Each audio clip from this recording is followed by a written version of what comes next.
যান্ত্রিক শহরের কোলাহল পেরিয়ে মেঘের ডানায় ভর দিয়ে আমরা আজ এসে পৌঁছেছি এমন একটা ঠিকানায় যেখানে আকাশ পাহাড়ের কানে কানে রূপকথা বলে।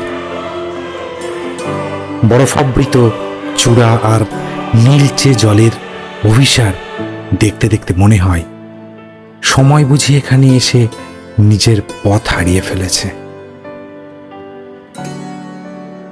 হিমালয়ের বুক চিরে চলা আঁকাবাঁকা পথ, লেকের স্নিগ্ধ নীরবতা, বীর সেনার অমরত্বে ঘেরা বাবা মন্দির আর ভারত চীন সীমান্তের রোমাঞ্চ মোড়া নাথুলা। আজকের এই যাত্রা শুধু কোনো সাধারণ ভ্রমণ নয়, এ এক অদ্ভুত আত্মিক টান। নাথুলা, বাবা মন্দির এবং ছাঙ্গু লেক ভ্রমণের এই পর্বে আপনাদের সকলকে স্বাগত। সকাল সকাল রেডি হয়ে বেরিয়ে পড়লাম। আমাদের গাড়ি আগেই বুকিং করা ছিল। এখানে চেকপোস্টের এখান থেকে আমাদের পারমিট কাগজপত্র সমস্তটা দেখালে তবেই আমাদের এগোনোর পারমিশন দেওয়া হয়। আপনারা যে ট্যুর এজেন্সির সাথে যাবেন বা যে ড্রাইভারকে ঠিক করবেন তাদেরকে আগে আপনারা যোগাযোগ করে নেবেন, ওনারাই আপনাদের পারমিটের সমস্ত ব্যবস্থা করে দেবেন। ছাঙ্গু লেকের জন্য আপনাদের প্রত্যেকের 20 টাকা করে ফিস দিতে হয়। এই ট্যুরে আমরা ট্যুর কিংডমের সাথে গিয়েছিলাম।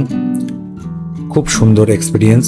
শেখর দা এবং তার টিম খুবই ভালোভাবে সম্পূর্ণ ট্যুরটা পরিচালনা করেন। আপনারা চাইলে এনাদের সাথে সিকিম বেড়াতে যেতে পারেন। গায়ে হিমের পরশ নিয়ে আঁকাবাঁকা পাহাড়ি পথ ধরে গাড়ি আরও উপরে উঠতে থাকলো। চায়নার বর্ডার খুব কাছে হওয়ায় বহু মিলিটারি ক্যাম্প চোখে পড়বে এখানে। সিকিমের রাস্তার পাশে যে লম্বা লম্বা সাদা পতাকাগুলোকে দেখতে পাওয়া যায়, এগুলো স্থানীয় ভাষায় মণিধার বলা হয় বা অন্ত্যেষ্টির প্রার্থনা পতাকা। পরিবারের কোনো সদস্যের মৃত্যুর পর তার আত্মার শান্তি ও মুক্তির উদ্দেশ্যে এই পতাকাগুলোকে এখানে স্থাপন করা হয়। আর স্থাপন এমন একটা জায়গায় করতে হবে যেখানে যথেষ্ট পরিমাণে বাতাস আছে। বৌদ্ধিস্ট দর্শন অনুসারে 108টা মানুষের অতৃপ্তি বা কষ্টকে জয় করার প্রতীক হিসাবে 108টা সাদা পতাকা এখানে পোঁতা হয়। এই পতাকাগুলিতে পবিত্র মন্ত্র লেখা থাকে। বিশ্বাস করা হয় যে বাতাসের ছোঁয়ায় সেই মন্ত্র ও প্রার্থনা চারিদিকে ছড়িয়ে পড়ে এবং মৃত আত্মার পরবর্তী যে যাত্রা বা মুক্তি তার পথ অনেক সহজ হয়। আর এই পতাকাগুলো এখানে স্থাপন করতে যে লাঠিগুলো ব্যবহার করা হয় সেগুলো আর কিছুই না, পাহাড়েই প্রচুর পরিমাণে এখানে পাওয়া যায় হিমালয়া কালামাস, এক ধরনের বাঁশ প্রজাতির গাছ। এই হিমালয়া কালামাস তাদেরই কাণ্ডটাকে লাঠি হিসাবে এই পতাকাগুলো স্থাপনের জন্য ব্যবহার করা হয়। দেখুন কি আশ্চর্য ব্যাপার, এই পাহাড়ের গায়েই তৈরি হয়েছে এই হিমালয়া কালামাস এই গাছগুলো এবং তার যে স্টিক সেগুলো দিয়েই এই পাহাড়ের এই বাতাস অনুকূল জায়গাতে পতাকাগুলোকে পোঁতা হচ্ছে। কিছুটা পথ যাবার পর গাড়িগুলো মাঝপথে এখানে দাঁড়ায়। ড্রাইভাররা এখানে ব্রেকফাস্ট করেন। এখানে আপনারা একটু ফ্রেশ হয়ে নিতে পারেন। আশপাশে বেশ কিছু টয়লেট রয়েছে। প্রয়োজন হলে জ্যাকেট এবং জুতোও এখানে পাওয়া যায়, আপনারা নিতে পারবেন। বহু দোকান এখানে রয়েছে যেখানে খাওয়া দাওয়ার ব্যবস্থা আছে। দুপুরের খাবার অনেকে অর্ডার করে যায়, এখানে ফেরার সময় অনেক বেলা হয়ে যায় এবং এখান থেকেই আপনারা আপনাদের যা জ্যাকেট প্রয়োজন, আপনাদের নিজস্ব জ্যাকেট যদি না থাকে খুব ঠান্ডায় পড়বার জন্য জ্যাকেট এবং যদি জুতো, বিশেষ করে যাদের হাই অল্টিটিউড স্নোতে পড়বার মতো জুতো নেই অন্যান্য জুতো ভিজে যায়, তো সেক্ষেত্রে আপনারা এখান থেকে জুতো নিয়ে নিতে পারেন। দেখুন বহু গাড়ি এখানে দাঁড়িয়ে আছে এই দোকানগুলোতে, তো এখান থেকে আপনারা জুতো নিজেদের পছন্দের মতো নিয়ে নেবেন আর ফেরাতে হবে। এবার 100-150 টাকা পার পেয়ার এরা ভাড়া নিয়ে থাকে। আর যদি আপনারা দুপুরবেলা লাঞ্চ এখানে করেন তো ড্রাইভাররা বলে এখানে লাঞ্চের জন্য আগে অর্ডার করে দিয়ে যাবেন, তাহলে ফেরার সময় ওদের তৈরি করে রাখে, আদারওয়াইজ কিন্তু পাবেন না। চারিদিকে আর্মি ক্যাম্প, ওই জন্য বেশি ছবি টবি তোলা যাচ্ছে না, আশেপাশে রয়েছে। দেখুন এখনও গ্রিনারি আমরা কিছুটা দেখতে পাচ্ছি। অল্টিটিউড আস্তে আস্তে বাড়ার সাথে সাথে দেখবেন এরকম ম্যাক্সিমামই পাথুরে পাহাড় হয়ে যাবে, যেখানে আস্তে আস্তে আমরা গাছ কম দেখতে থাকবো। রাস্তায় যা দেখলাম প্রচণ্ড পরিমাণে কিন্তু গাছপালা রয়েছে। আস্তে আস্তে যত উচ্চতায় উঠছি পরিমাণও আস্তে আস্তে কমতে থাকবে, আরও ওপরে যত যেতে থাকবো আস্তে আস্তে বরফের দেখা মিলবে। ওয়েদার আজকে সকাল থেকেই কিন্তু বেশ মেঘলা রয়েছে। 200 জ্যাকেট কে লিয়ে আর জুতা কে লিয়ে 100 जूता 200 जैकेट है। अच्छा अच्छा, ठीक ठीक। अच्छा सा यहाँ पर स्टॉक भी अच्छा है, आप लेकर भी घर में ही जा सकते हैं। दो एक खासा स्टॉक है इसके पास।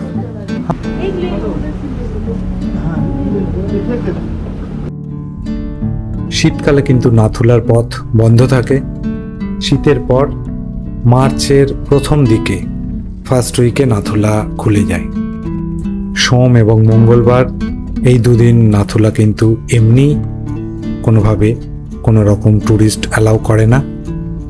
গ্যাংটক থেকে নাথুলা কিন্তু আমরা আগে যাব, নাথুলা দেখে ফেরবার পথে আমরা ছাঙ্গুলিক দেখব, কারণ অনেক সময় ওয়েদার খারাপ হয়ে গেলে নাথুলার পথ বন্ধ হয়ে যায়। সেই জন্যে নাথুলা বাবা মন্দির দেখেই সকলে এসে ছাঙ্গুলেকে কিছুক্ষণ টাইম কাটান। যাবার পথে রাস্তার দুধারে এরকম রাশি রাশি বরফ দেখতে পাবেন। অবশেষে পৌঁছে গেলাম আমার গন্তব্য নাথুলাতে। সে এরিয়া এখানে প্রচণ্ড পরিমাণে জ্যাম, আমাদের গাড়ি আগেই নামিয়ে দিল। এখন এই রাস্তাটা হেঁটে হেঁটে যাব। নিচে দেখুন এখানে কনস্ট্রাকশন চলছে, এই যে উপরে হেঁটে হেঁটে এখন এগিয়ে যাই।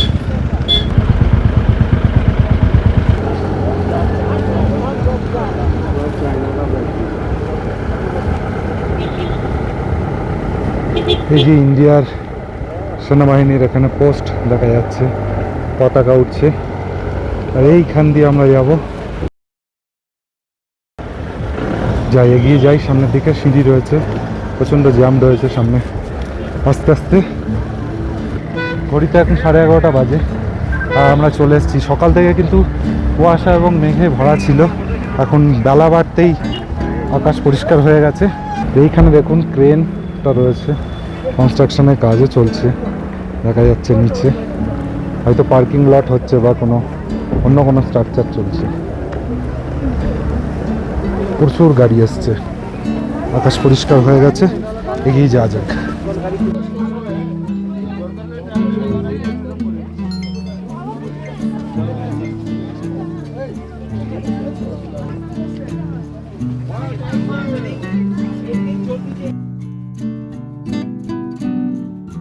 সিঁড়িতে জমে থাকা এই বরফে পা কিন্তু পিছলে যায়, খুব সাবধানে ওপরে উঠতে হবে। এই সিঁড়ি পথ ধরেই ওপরে উঠতে হয়। এই পাহাড়ের উল্টো দিকেই রয়েছে তিব্বত, অর্থাৎ বর্তমান চায়না। দেখুন সামনে কি লাইন, এরা ফিরে আসছে, আমরা যাচ্ছি এখন।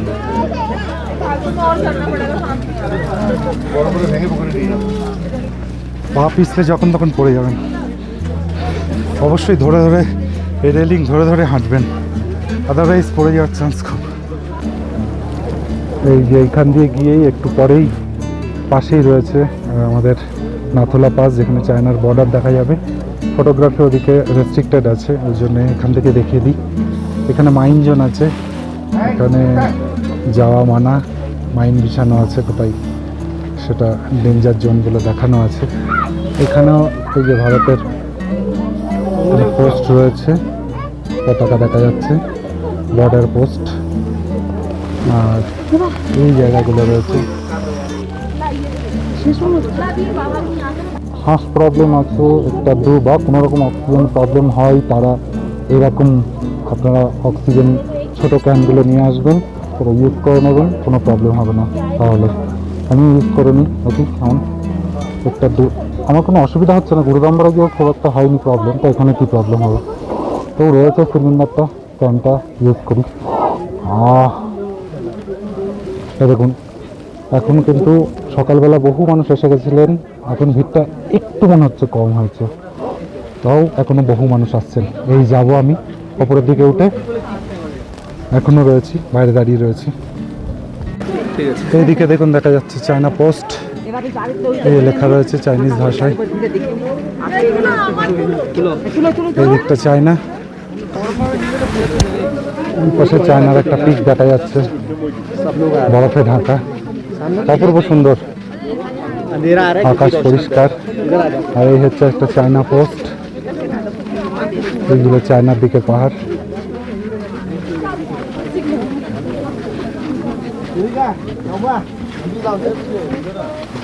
আর এই পাশ হচ্ছে ইন্ডিয়া। দাঁড়িয়ে রয়েছি চায়নার বর্ডারের মাত্র 2 থেকে 3 ফুট দূরে। এই পিছনে পোস্টটা যেটা দেখছেন ওটা চাইনিজ পোস্ট, ওইদিকে যে পিকটা দেখা যাচ্ছে ওটাও চাইনাই। আর এই পিছনের যে পাহাড়গুলো দেখা যাচ্ছে এগুলো সব চায়নার ভেতরে। এইখান দিয়ে দেখুন বর্ডার রয়েছে, ফেন্সিং রয়েছে করা। এই বাঁ দিকের বিল্ডিংটা এটি চাইনিজ পোস্ট, মাঝখানে দেখুন একটা লাল রঙের বর্ডার রয়েছে। এখানেই দেখুন লেখা রয়েছে do not cross, this is international boundary.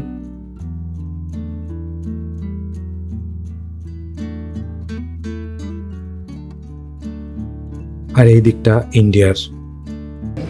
মন ভরে ছবি তুলছেন, যে যার মতো রিলস বানাচ্ছেন, অপূর্ব সুন্দর। ওয়েদারটা সকালবেলা ফগি ছিল, তো সবাই ভাবলাম যে ওয়েদারটা যদি নাথুলায় গিয়ে খারাপ হয়ে যায় তো মন খারাপ হয়ে যাবে, কিন্তু মন ভালো করে দেওয়া ওয়েদার। এত সুন্দর নীল আকাশ। এই হচ্ছে চাইনিজ সব বাংকারগুলো রয়েছে এখানে, এই যে পোস্টগুলো রয়েছে, কোনো আর্মি নেই, এই যে পোস্ট রয়েছে চাইনিজ পোস্ট।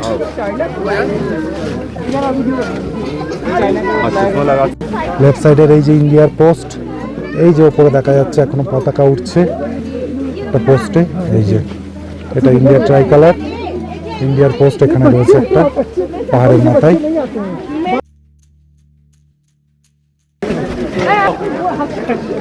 এই যে আর্মির এখানে একটা ক্যাম্প রয়েছে, এই পার্টটা চায়নার পার্ট, এদিকটা আবার ইন্ডিয়ার পার্ট। অদ্ভুতভাবে রয়েছে এই জায়গায় বাউন্ডারিটা। ফটোগ্রাফি প্রহিবিটেড, বাট সবাই মোটামুটি তুলছেন। দেখুন অপূর্ব সুন্দর লাগছে। এই যে দেখুন এখনো অনেকে আসছেন। এইদিকে পুরোটাই ইন্ডিয়ার আর্মির কন্ট্রোলে রয়েছে। যে পিছনের এই পার্টটা রয়েছে ইন্ডিয়ান আর্মির কন্ট্রোলে, আর এই পাশেরটা রয়েছে আবার চাইনিজ আর্মির। তো অদ্ভুত এই জায়গায় বর্ডার ডিমার্কেশন রয়েছে।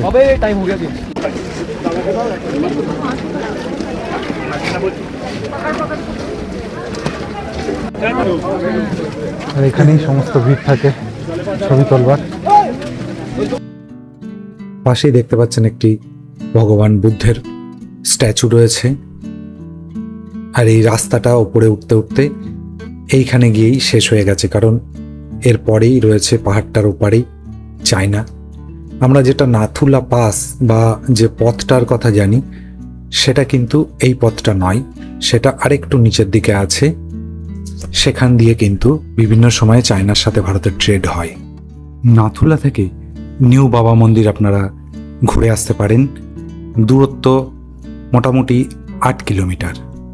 এই দূরত্ব আপনারা 10 থেকে 15 মিনিটের মধ্যেই পৌঁছে যাবেন। পাহাড়ের ওয়েদার সবসময় আনপ্রেডিক্টেবল। একটু আগেই নাথুলাতে খুব ভালো রোদ পেয়েছি এবং ওয়েদার ছিল ক্রিস্টাল ক্লিয়ার। দেখুন এখন নিউ বাবা মন্দির যাবার পথে চারিদিকটা কেমন কুয়াশায় ঢেকে গেল। এই নাথুলাতে আমরা যতক্ষণ ছিলাম ওয়েদার কিন্তু পরিষ্কার পেয়েছি, কিন্তু ফেরার পথে দেখলাম সেখানেও কিন্তু এরকম কুয়াশায় ঢেকে যাচ্ছিল।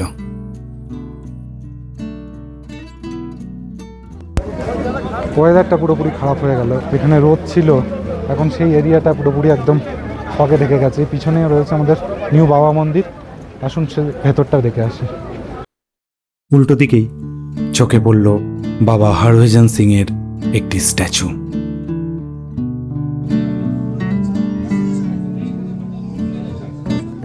এবার জেনে নেওয়া যাক বাবা হরভজন সিং সম্বন্ধে। বাবা হরভজন সিং ছিলেন ভারতীয় সেনাবাহিনীর এক বীর জওয়ান, যার মৃত্যুর পরেও সিকিমের নাথুলা পাস সীমান্তে দেশ পাহারা দেওয়ার এক অলৌকিক কাহিনী ও রহস্যময় গল্প প্রচলিত রয়েছে। বাবা হরভজন সিং মৃত্যুর পরেও অদৃশ্যভাবে সীমান্ত পাহারা দিয়ে চলেছেন এবং চীনা সেনার কোনো গোপন পরিকল্পনার কথা ভারতীয় জওয়ানদের স্বপ্নে জানিয়ে দেন। এই বিশ্বাস থেকেই হরভজন সিংকে সেনাবাহিনী এখনো পর্যন্ত ভগবান রূপে পুজো করে। তার নামে এখানে তার লিভিং রুম এবং অফিস, যেমনটি আপনারা দেখতে পাচ্ছেন, এখানে বানানো হয়েছে এবং তাকে রীতিমতো এখানে শ্রদ্ধা ভরে পুজো করা হয়। তার সমস্ত ব্যবহার্য জিনিসপত্রও এখানে রাখা আছে। তবে বলে রাখা ভালো, এই মন্দিরটা কিন্তু নিউ বাবা মন্দির নামে পরিচিত, যেটা নাথুলার খুব কাছে রয়েছে।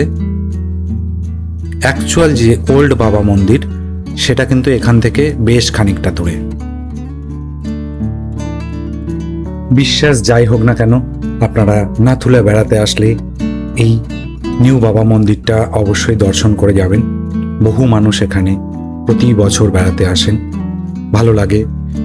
এই সেনাবাহিনীদের মোটিভেটেড রাখার জন্য কিন্তু অ্যাটলিস্ট এই মন্দির দর্শন আমাদের প্রয়োজন আছে, কারণ দূর দূরান্তে সেনাবাহিনী সারা বছর আমাদের দেশ পাহারা দিয়ে চলেছে।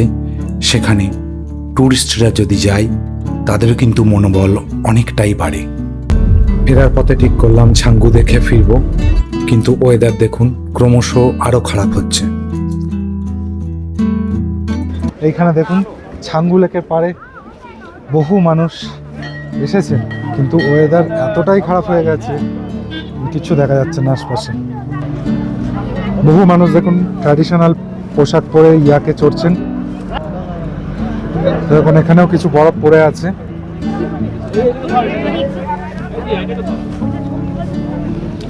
লেকটা কিছুটা দেখা যাচ্ছে দেখুন, বাকি পুরো ফগে ঢেকে গেছে। I love Sikkim. শিবের একটা মন্দির আছে, ছাঙ্গু শিব মন্দির। আপনারা চাইলে সেই শিব মন্দিরের সামনেও যেতে পারেন। এই যে শিবজির একটা মন্দির ভেতরে রয়েছে।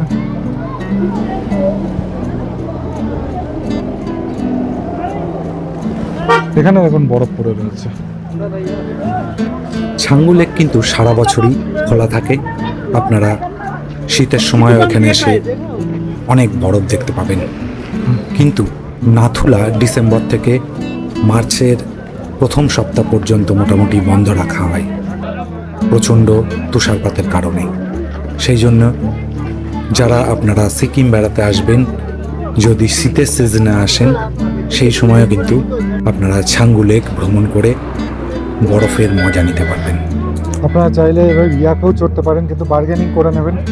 রেট কিন্তু ডিফারেন্ট, লোকজন ডিফারেন্ট নেয়, যার কাছে যেমন পাই নিয়ে নেয়, কিন্তু উল্টোপাল্টা রেট চাই।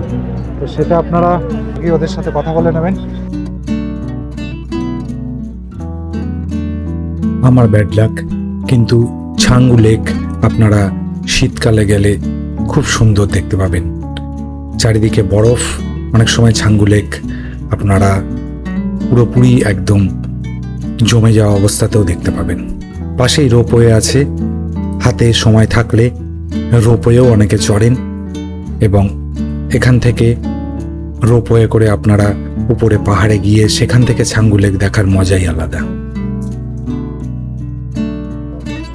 দিনের শেষে ফিরে আসুন হোটেলে ফ্রেশ হয়ে একটু রেস্ট নিয়ে সন্ধেবেলা বেরিয়ে পড়ুন গ্যাংটকের ম্যাল এবং তার আশপাশ ঘুরতে।